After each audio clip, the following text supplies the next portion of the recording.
Seja bem-vindo! Nosso culto online já vai começar. Aproveite enquanto isso, já se inscreva em nosso canal, seja um missionário e compartilhe com seus amados o nosso link. E não esqueça, deixe seu like. Estamos no mês de novembro, o mês quadrangular em que a nossa igreja faz aniversário. A nossa igreja fez 71 anos de existência.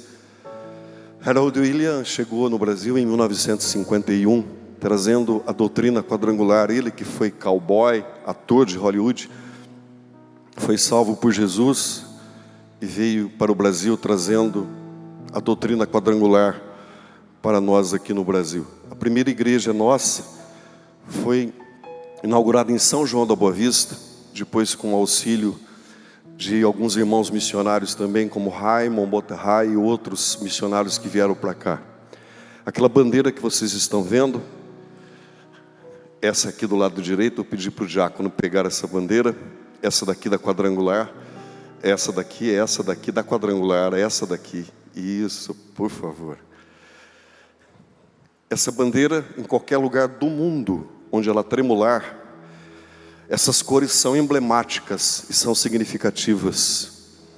Essa cor aqui, o púrpura, diz emblematicamente, na cor da bandeira, que Jesus vai voltar. Essa cor azul diz que Jesus cura, é o azul cintilante. Essa cor amarela diz que Jesus batiza com o Espírito Santo. E essa cor vermelha diz que Jesus salva o pecador.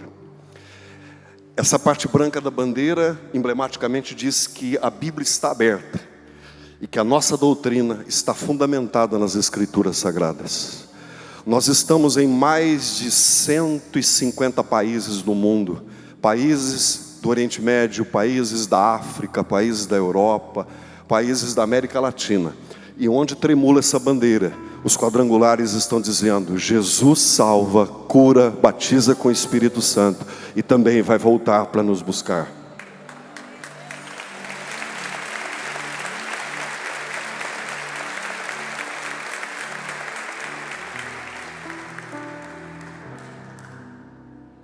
Eu quero falar então da doutrina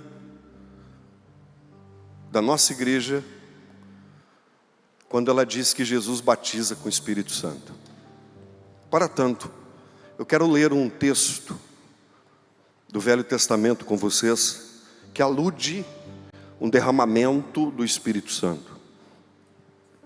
Eu me refiro a Isaías capítulo 44, verso de número 3. Veja o que o texto diz. Tem uma versão que diz derramarei. A minha versão, essa que eu trouxe para vocês, diz: porque despejarei água sobre o sedento. Observe que o texto diz que o derramar de águas é só sobre aquele que tem sede. O sedento recebe o derramar das águas. Não para aí o profeta, que profetizou 745 anos antes de Jesus nascer. É tido como o evangelista do Velho Testamento. Coincidência ou não, o seu livro tem 66 capítulos e 66 pontos percentuais de todas as profecias que dizem respeito ao Messias é de coautoria de Isaías com o Espírito Santo.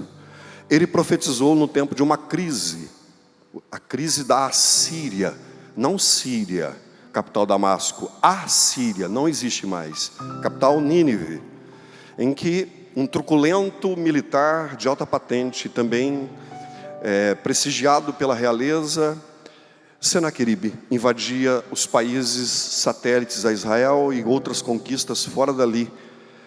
Isaías profetiza as tribos do norte e as tribos do sul, quando uma crise estava instaurada no país de Israel, e eles estavam com medo de uma invasão rápida da Síria, que poderia culminar numa carnificina total. Isaías diz, em nome do Senhor: porque eu despejarei água sobre o sedento, e torrentes, muita água, cachoeiras, muitas chuvas, torrentes sobre a terra seca. Agora a linguagem poética deixa de existir e ele vai para a linguagem prática. Derramarei o meu espírito sobre toda a tua posteridade e a minha bênção sobre a tua descendência. Eu quero que levante a mão aqui só as pessoas que recebem essa palavra como palavra viva, palavra para você, para mim. Só você que crê nessa palavra e diz: essa palavra é para minha família, essa palavra ela é para os meus filhos, para os meus netos, essa palavra é para o meu tempo. Só essas pessoas, levante a mão e diga bem forte: eu quero essa palavra para a minha vida.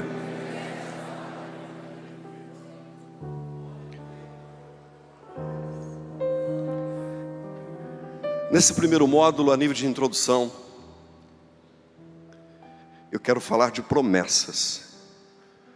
Mas nesse primeiro módulo, eu quero falar de detergente e fogo. Na década de 80, eu fui salvo por Jesus. Eu tinha só 18 anos.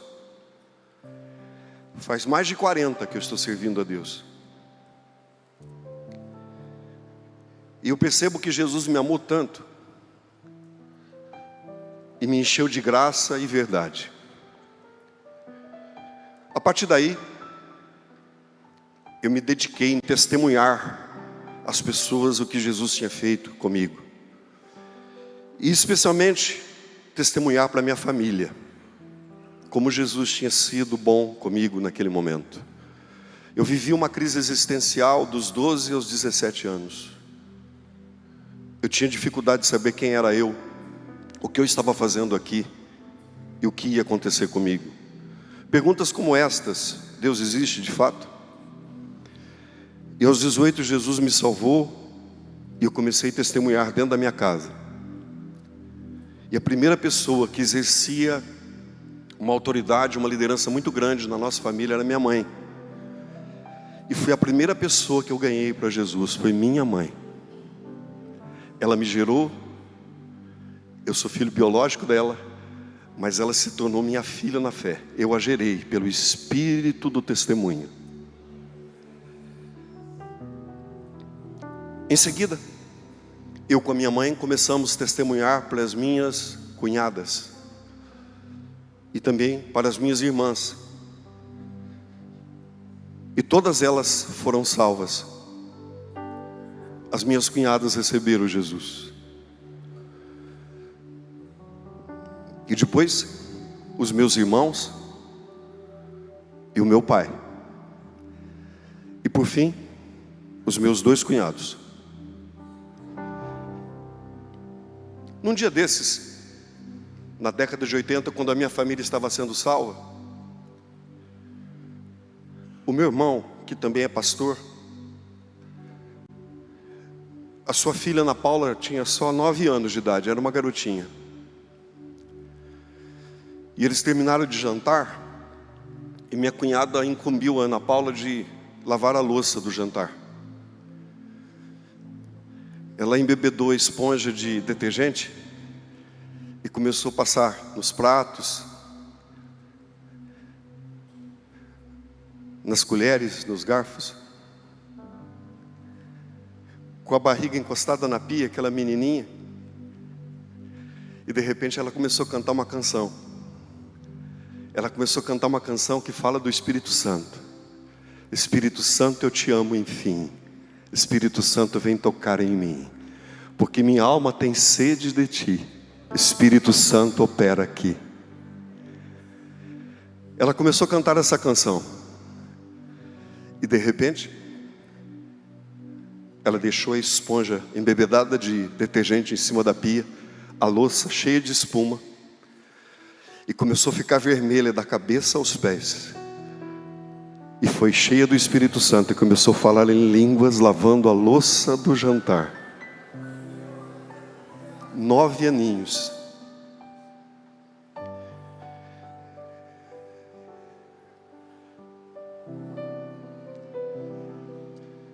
Tem uma profecia no livro de Joel, capítulo 2, versos 28 e 29. Isaías é contemporâneo de Joel. Joel, por consequência, é contemporâneo de Isaías. Ele diz assim: Acontecerá depois que derramarei do meu espírito sobre toda a carne. Os vossos filhos e as vossas filhas profetizarão, vossos velhos sonharão e os vossos jovens terão visões. Até sobre os servos e sobre as servas derramarei o meu espírito naqueles dias. Até esse momento, quem recebia a efusão do Espírito Santo? Esses aqui, ó, reis, sacerdotes, profetas, juízes, líderes. Só essa classe de pessoas recebiam a efusão do Espírito Santo. Reis, sacerdotes, profetas, juízes, sacerdotes, líderes, enfim. Mas Joel está profetizando que as coisas vão mudar. Deus vai derramar o Espírito Santo sobre pessoas simples. Eu poderia trocar em miúdos. Deus vai derramar o Espírito Santo sobre a vida de pessoas que consertam carros, são mecânicos. Deus vai derramar o Espírito Santo sobre a vida de pessoas que trabalham com sistema de comunicação. Deus vai derramar o Espírito Santo sobre a vida de passadeiras, diaristas. Deus vai derramar o Espírito Santo sobre a vida de advogados, juízes, jogadores de futebol. Deus vai derramar o Espírito Santo sobre pessoas que não vão ter nenhuma influência política ou filosófica. Ele vai derramar o Espírito Santo sobre a vida de todas as pessoas. E Joel está profetizando, dizendo: o Senhor vai derramar o Espírito Santo sobre a vida de moços e moças, jovens, e até velhos receberão o Espírito Santo. Pessoas com cabelinhos brancos, com a cabeça branca, e não tem nada a ver com a lancha. Eu tenho um amigo que é um pastor da Assembleia de Deus, pastor Jonas. Ele é muito inteligente. É um dos homens que mais conhece teologia, na minha opinião. E o paizinho dele, 92 anos, mora no centro do país, em Goiânia. O pastor Jonas recebeu uma ligação dizendo: olha, papai não está muito bem não. Ele está falando umas coisas esquisitas. Está dizendo que ele sente que os seus punhos estão algemados, e os seus tornozelos estão algemados também. Ele sente que está preso. O pastor Jonas foi lá e resolveram levar o paizinho para o médico da família, médico de confiança, fazer uma avaliação. Ele chegou: o que o senhor está sentindo? Eu sinto que os meus braços estão presos com uma algema, e os meus tornozelos também. E o que mais o senhor sente? Eu sinto que eu estou preso. O médico chamou os filhos e disse: é melhor levar ele num psiquiatra. Vai precisar de medicamento para controlar isso. Desbalanceou. Levaram o paizinho ao psiquiatra. O psiquiatra fez alguns testes, conversou, examinou, disse: olha, eu nem vou entrar com medicamento. É melhor usar um caminho mais curto. Ele precisa ser tratado com urgência. É melhor levar para um manicômio, um hospital psiquiátrico. E levaram o vozinho para lá, 92 aninhos, apoiado numa bengalinha.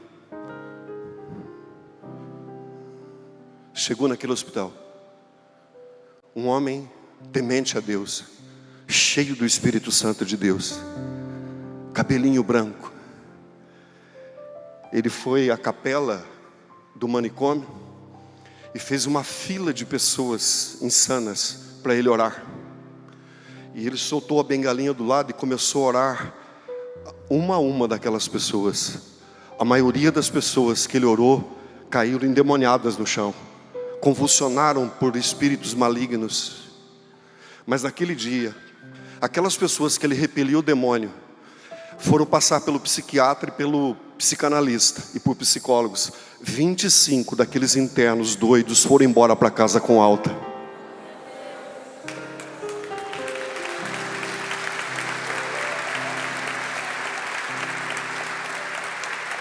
Esse aplauso é para Jesus, eu acho que é, não é?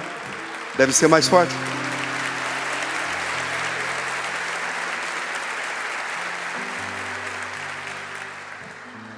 Pelo poder do Espírito Santo, as pessoas mais velhas podem sonhar.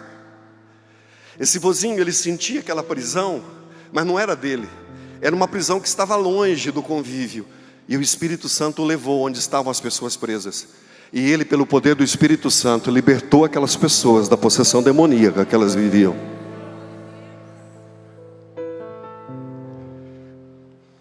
Se a Ana Paula recebeu o Espírito Santo lavando a louça,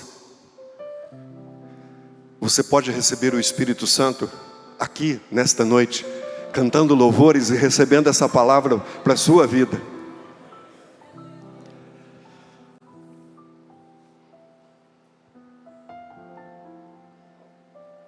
Você sabe que às vezes eu penso numa policial militar. Eu vejo meninas que se ingressam na corporação, são moças de 25, 30 anos. Não é mesmo? E elas não perdem as suas vaidades, são moças.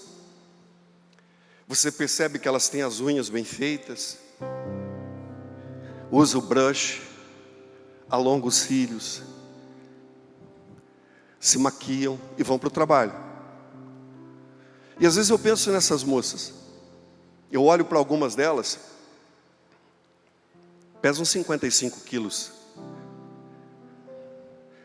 E é interessante que quando elas recebem aquele brasão da corporação, da polícia militar, elas também ganham de presente uma pistola, e ganham de presente um apito, e uma boina, a farda. E é incrível, eu já prestei atenção nisso. Uma moça dessas para numa rotatória de grande fluxo de automóveis, e ela não pesa mais do que 57 quilos, 58. Ela erga a mão e apita. Pam! Lá vem um caminhoneiro dirigindo uma carreta Volvo com 35 mil quilos, um cara fortão, com bigode grosso, vestido com uma camiseta regata, uma bermuda toda mole, e ela, em nome da lei, ela diz: por gentileza, senhor, os documentos do veículo e a sua carteira de habilitação. Aquele cara desce do carro, do caminhão, ele tem que frear o caminhão, parar, e ele tem que apresentar os documentos que aquela moça pediu. Ela é uma autoridade. O que é o batismo com o Espírito Santo de fato? O que é isso? Jesus, em Lucas 24:49, diz: vocês devem ficar na cidade até que vocês sejam revestidos de poder. Isso quer dizer vestido 2 vezes. É por isso que uma moça, em nome da polícia militar, em nome do ministro da Justiça, em nome da corporação, ela para um caminhoneiro, ela para um caminhão de 35 mil quilos de tara, e o indivíduo tem que obedecê-la, porque ela é uma autoridade. A igreja de Jesus, quando recebe o poder do Espírito Santo, recebe autoridade para frear grandes cargas, grandes pesos. Você me acompanha aqui?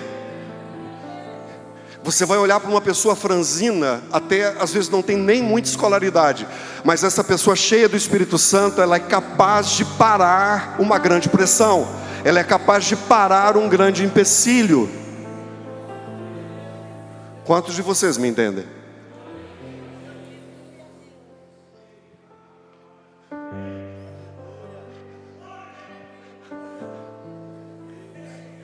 Parece que tem um fogo pegando aqui desse lado. Eu acho que vai pegar por aqui também. Jesus quer batizar com o Espírito Santo nessa noite, porque nós, os pastores, só batizamos com água. É esse elemento que nós usamos, mas Jesus usa um outro elemento, é fogo que Jesus usa.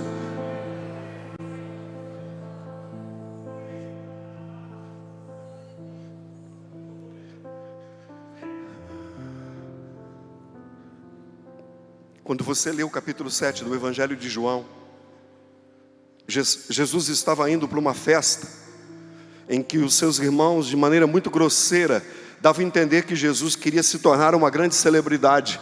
Então, ironicamente, eles dizem a Jesus: suba logo para a festa.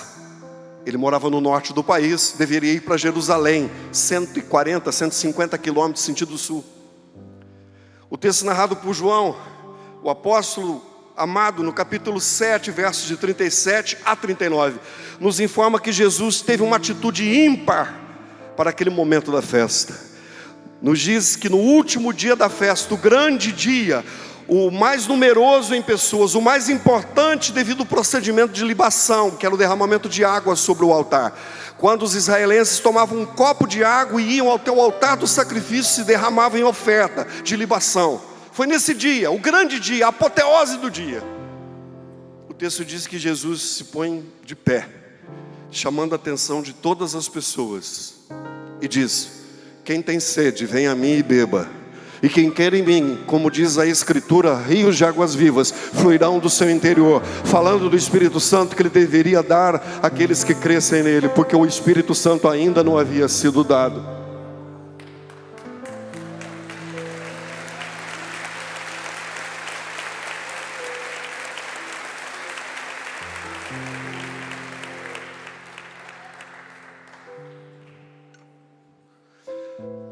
Jesus aproveitava todas as situações, né? O último dia da festa, o grande dia. Jesus, observando aqueles judeus que iam até o altar e derramavam água, líquido precioso no Oriente Médio, eles dedicavam a oferta de libação, derramando água. Jesus aproveitou o momento e disse: quem tem sede, vem a mim e beba. Parece que eu posso enxergar a cena. Você também? Quem tem sede, vem a mim e beba. E quem crer em mim, como diz a Escritura, rios de águas vivas fluirão do seu interior. Falando ele do Espírito Santo que haveria de ser dado aos que crescem nele.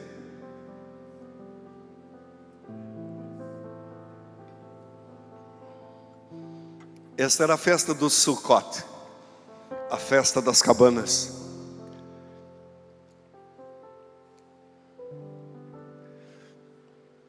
Em que eles também traziam algumas outras ofertas. Mas pastores, deixa eu falar um texto que eu acho que vocês todos conhecem. E cumprindo-se o dia de Pentecostes, estavam todos reunidos no mesmo lugar. De repente veio do céu um som, como de um vento forte e impetuoso, que encheu toda a casa em que eles estavam assentados. E foram vistas por eles línguas repartidas como que de fogo, os quais pousaram sobre cada um deles. E todos foram cheios do Espírito Santo e começaram a falar em outras línguas, conforme o Espírito lhes concedia que falassem. Estavam habitando em Jerusalém homens de todos os lugares do mundo.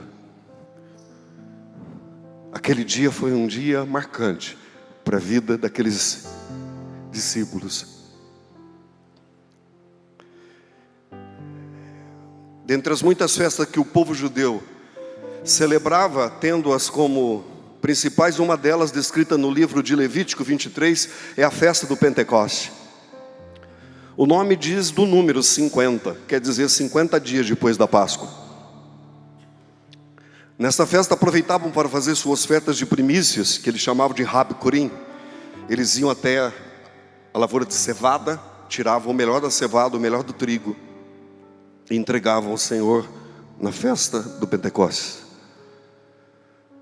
Foi narrado uma destas festas, ou melhor, foi narrando uma dessas festas que Lucas diz no capítulo 2 de Atos, que os discípulos foram cheios do Espírito Santo. Eles ouviram um som e viram línguas de fogo pousando sobre cada um deles. E todos começaram a falar em outras línguas. Você já pensou Simão Pedro, que era um pescador da pesca predatória, falando o grego clássico, o grego dos museus, Areópago? Você já imaginou Filipe, que também era pescador por profissão, falando latim fluentemente ou italiano? Você já imaginou aqueles homens simples, na maioria deles, falando idiomas estrangeiros, e não falavam qualquer coisa, eles falavam das grandezas de Deus? Alguns críticos interpelaram. Atos 2, a partir do verso 11, a interpelação é a seguinte: esses homens estão bêbados. Eles estão bêbados. Simão Pedro toma um lugar mais alto e diz: senhores, eles não estão bêbados. Não estão. O que está acontecendo é um cumprimento de uma profecia. Joel 2, 28 e 29 derramarei o meu espírito sobre toda a carne. Senhores, eles não estão bêbados. É a profecia acontecendo. É o derramar do Espírito Santo sobre a vida deles.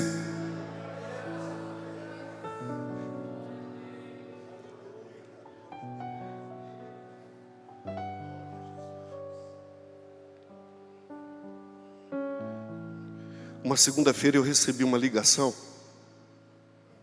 Já faz algum tempo isso, quando nós tínhamos telefone fixo ainda. Eu atendi. E do outro lado era o irmão Paulo Cavicchia. Paulinho Cavicchia. Acho que congrega com o pastor Sebastião. E ele me falou assim: irmão, se eu levar o meu irmão amanhã à igreja, na congregação Novo Mundo, depois que terminar o culto, você conversa com ele, ora com ele, porque o meu irmão não está muito bem. Ele está passando uma fase difícil na vida. Parece que o casamento não deu certo. Parece que ele está usando entorpecente também. Virou uma bagunça, um caos a vida do meu irmão. Eu disse sim, leve-o à igreja. Então, quando terminar o culto, eu converso com ele, oro com ele. Antes de eu pregar, eu costumo ir para uma sala de oração. E os irmãos fazem o louvor, cantam louvores a Deus, como aqui na nossa igreja aí, Ebenezer. Quando eu entrei para assumir a palavra, o irmão que me passou o microfone, ele me passou, eu não me lembro sinceramente de ter cumprimentado a igreja, como a gente sempre faz. Boa noite, paz seja convosco. Eu comecei a falar em línguas.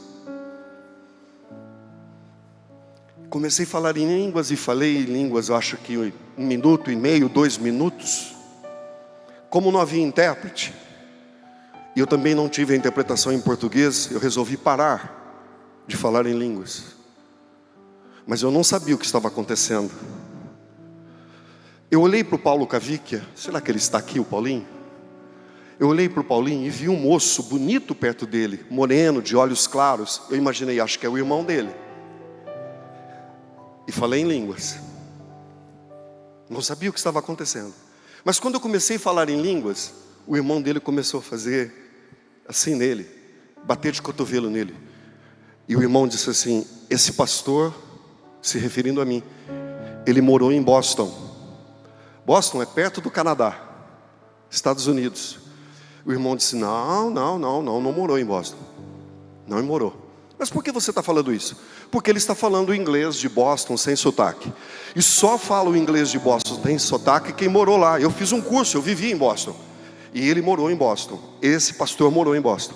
E o Paulinho disse: não morou em Boston. Eu conheço esse irmão, ele não morou em Boston. Aí o Paulinho resolveu perguntar: mas o que ele está falando em inglês de Boston? Ele está falando que se eu conhecer Jesus, toda a minha vida velha vai ficar para trás e eu vou ter uma vida nova, tudo novo na minha vida. Eu nem imaginava que eu estava falando aquilo. Afinal de contas, eu não falo inglês fluente. Dá para pedir água, café, com licença, por favor, desculpa, isso dá para falar. O Ricardo fala fluente, eu não. Mas aquele dia eu falei o inglês de Boston, para que aquele moço entendesse sobre o amor de Deus. Eu acho que se alguém falasse em português, ele estava tão cansado de ouvir tanta coisa, mas Deus aquele dia foi tão generoso que me deu o inglês de Boston para falar com ele. Naquela noite ele recebeu Jesus como Salvador. Ronaldo Cavicchia. Passados uns 15 dias ele veio conversar comigo.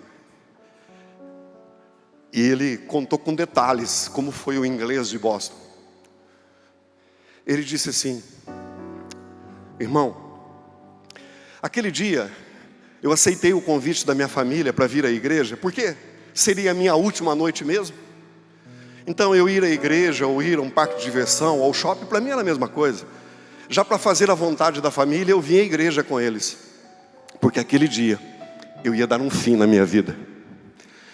E Jesus, tão maravilhoso como sempre, fez ele entender no inglês de Boston que Jesus o ama muito, que ele precisava dele para ter a sua transformação total.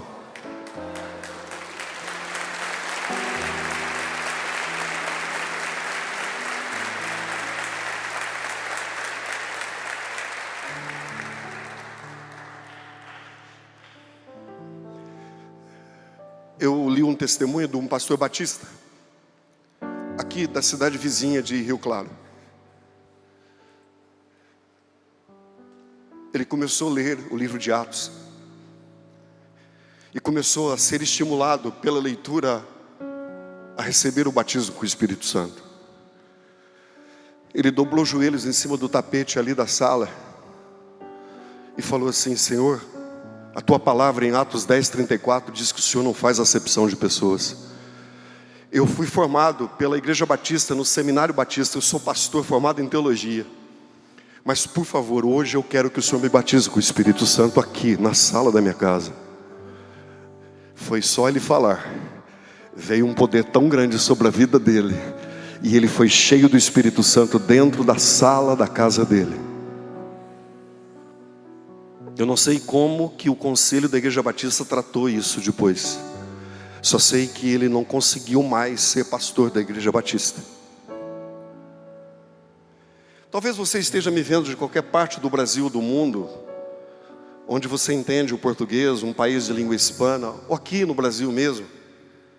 E você pode perguntar assim: mas será que isso tem a ver comigo? Será que eu posso receber o Espírito Santo, o batismo com o Espírito Santo?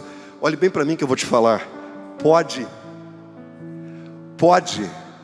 A promessa diz respeito a você, diz respeito aos brasileiros, diz respeito aos americanos, aos ingleses, aos japoneses. Em Atos 2, quando os discípulos são interpelados por aquela grande nuvem de pessoas de todo o mundo,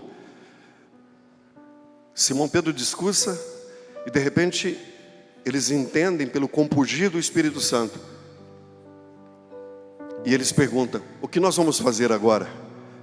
Convencidos pela pregação de Simão Pedro, Pedro diz: arrependei-vos e cada um de vós seja batizado em nome do Senhor, para a remissão dos vossos pecados. Atos 2, 37 e 38. Mas no 39, e a promessa vos diz respeito a vós que estão aqui. Festa do Pentecoste, 1 milhão de pessoas mais ou menos naquele momento. E a todos quantos estão longe, qualquer país do mundo, e a tantos quanto Deus nosso Senhor chamar, pessoas de todas as épocas, de todos os tempos, de todos os lugares. Você pode ficar de pé um pouquinho?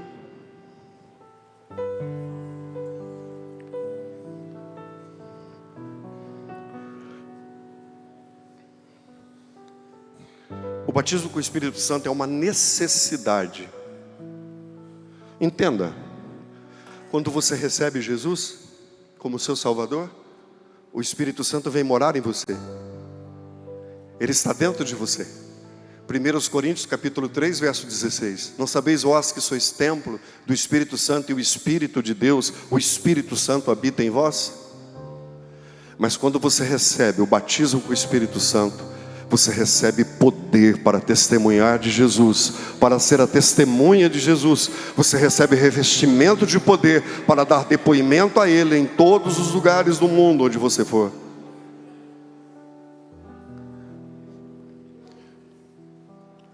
Eu não posso me alongar, eu não posso fazer isso. Mas deixa eu te contar uma coisa. Faz alguns meses eu cheguei lá no nosso showroom, na nossa loja, e minha filha disse assim, minha filha mais nova, Camila, falou: pai, você está precisando de algumas coisas aí, detergente, desinfetante. Eu falei: filha, eu vou buscar. E vim até nesse atacadista aqui do centro, o Açaí. O meu carro é grande, um carro preto grande, e não é qualquer lugar que cabe o carro. Eu fui arrumando o lugar para botar o meu carro. Não terminei de estacionar direito o carro. Veio um menino de rua, esses moradores de rua, um rapazinho pedindo dinheiro. E eu ainda estava manobrando o carro. Mas ele não terminou de falar, veio um outro. Esse não, esse estava vestido, bem vestido assim, limpo, calvo, um rapaz de olhos azuis. E ele me olhou e disse assim: eu não quero dinheiro, eu não quero comida, eu quero que você imponha as suas mãos sobre mim. pensei assim, como que ele descobriu que eu sou pregador do evangelho, que eu sou pastor? Ele disse, eu vi você passar lá de carro. E quando você passou, eu escutei uma voz dizer, peça para aquele orar por você, porque ele é um dos meus ungidos. Peça para ele.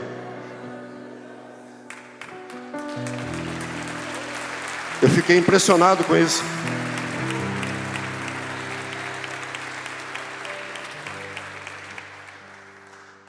Eu orei por ele ali na calçada. E falei, Jesus, como que eu oro agora? Botei as minhas mãos sobre a cabeça dele. E orei, falei, Senhor, tira esse peso, tira esse recalque, tira essa sensação de culpa da vida desse moço, por favor. Liberta ele dessa opressão. E quando eu terminei de orar, os olhos dele estavam marejados de lágrimas, ele estava chorando.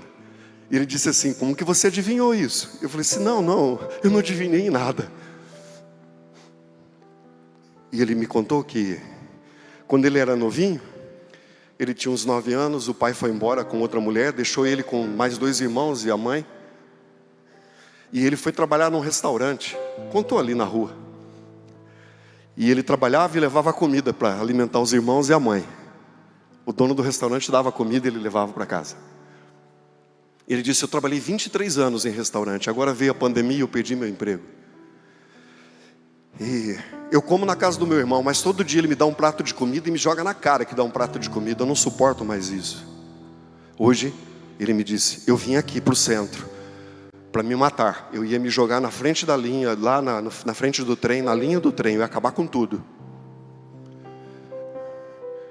Mas eu entrei para comprar e nunca mais vi o rapaz, quer dizer, naqueles dias não vi o rapaz. Eu estava, depois de uns 3 meses, no estacionamento do showroom, e um morador de rua do outro lado conversando comigo, e ele criando uma situação para pedir dinheiro. E ele disse, quanto você me dá para cortar esse matinho aí? Eu falei, rapaz, eu não sei. Você me dá R$13 para cortar o matinho? Eu falei, espera aí, deixa eu ver se eu tenho 13 para te dar. Apareceu um outro rapaz, parou no meio da rua, olhou para mim e disse, você se lembra de mim? Eu disse, filho, cara, eu lembro do seu rosto, mas eu não lembro da situação. Ele disse, eu posso te dar um abraço? Eu falei, claro. Não deu outra. Pum, deu um abraço nele, me abraçou também. Aí eu fiquei chorando, ele também, sem entender muito bem o que estava acontecendo. Ele disse, eu sou aquele rapaz que você olhou lá perto do açaí. Eu falei, uau. Ele disse, aquele dia eu desci para me matar, tirar minha vida lá na linha do trem. Mas eu não sei porquê, eu subi sentido shopping pátio. Não tinha ninguém trabalhando, estava em pandemia, as lojas fechadas. Mas quando eu parei na porta do shopping pátio, parou um rapaz e disse, você quer trabalhar para mim? Eu quero, mas o que você faz? Ele disse, eu sou profissional em carnes nobres. Ele disse, eu estou precisando do seu trabalho. Eu fui contratado por esse rapaz, estou trabalhando em Santa Bárbara. Eu sou chefe de carnes nobres no restaurante dele. E ele disse assim, aquele dia eu não te contei tudo. Além de tudo, meu casamento tinha estourado, eu não via minha filhinha já fazia meses, eu estava pronto a tirar minha vida. E aquele dia Deus fez isso comigo. Ele disse, sabe pastor, todo dia lá de madrugada, lá no meu trabalho, eu dobro os meus joelhos e falo, Jesus, abençoa aquele pastor que orou por mim. Você sabe que o Espírito Santo, ele faz com que pessoas identifiquem-se com a gente. Como que aquele moço podia saber que eu sou cristão, que eu sou discípulo?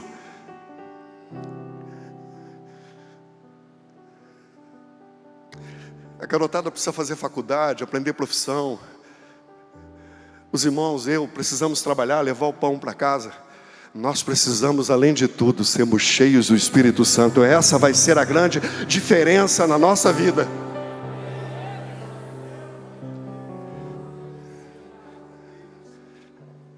Faz uns 2 meses mais ou menos, eu fui fazer uma visita lá na Santa Casa para uma pessoa que estava hospitalizada. Estava na recepção e a moça pegando documentos, aquela carteira.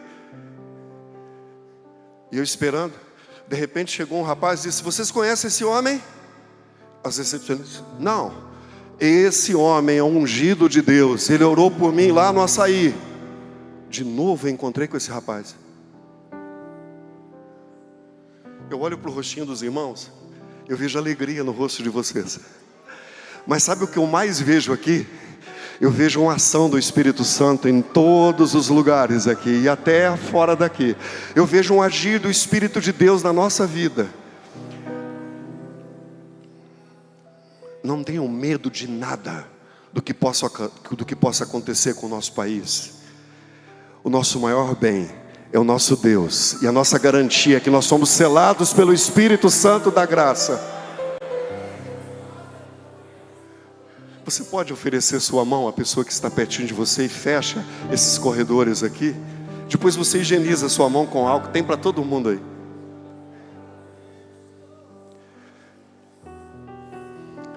Olhe para a pessoa que está pertinho de você e diga assim: você já recebeu o batismo com o Espírito Santo com evidência de falar novas línguas? Pergunte a ela: você já recebeu o batismo com o Espírito Santo com evidência de falar novas línguas?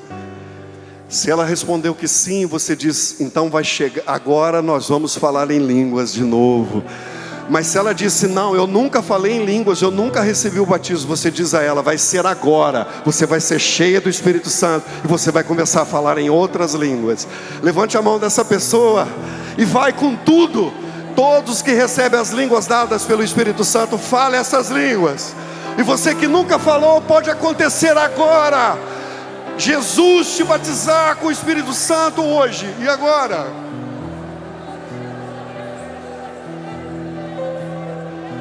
Enche Jesus, batiza com o Espírito Santo, renova, dá dons específicos à tua igreja. Que sejam levantados profetas neste lugar, Senhor. Aquele que fala em línguas, aquele que interpreta as línguas, a fé a ponto de transportar montes, a ciência, a sabedoria, o discernimento de espírito. Derrama, Senhor, como o Senhor prometeu em Isaías, derrama essas torrentes de água sobre nós. Derrama sobre nós, derrama sobre nós.